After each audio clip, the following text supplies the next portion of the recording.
In today's video, I'm going to teach you how to add transportation in Waze.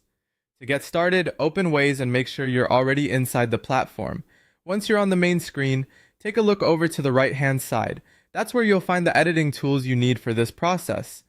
Go ahead and click on the pencil icon to enter editing mode. After that, use the search bar and type in the address where you want to add the transportation location. This helps you jump directly to the correct area on the map, which makes the setup much faster and more accurate. Once the map loads in the right place, move your attention to the upper left corner of the screen. There, click on the plus sign to add a new item. From the menu that appears, select Place, and then choose Transportation.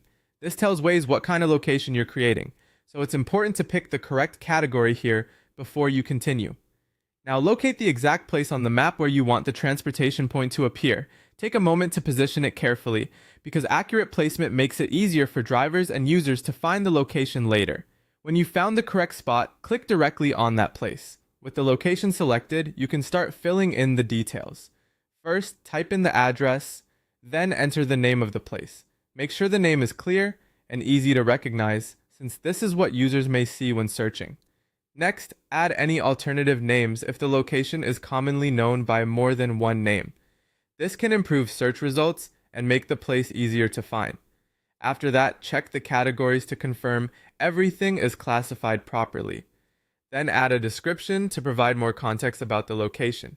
Keep it useful and relevant so the information supports navigation without being too long.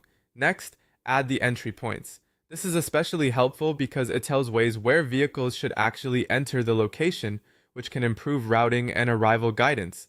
After that, add a lock if needed. This can help protect the place details from unnecessary changes depending on your editing permissions and workflow. Then fill in the type field. This step helps complete the place information and ensures the transportation location is set up correctly within the editor.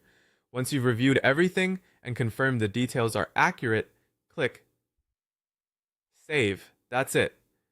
Your transportation place has now been added in Waze. As a final tip, before saving, it's always a good idea to quickly double check the map position, spelling, and entry point placement so the location works as smoothly as possible for everyone using the app.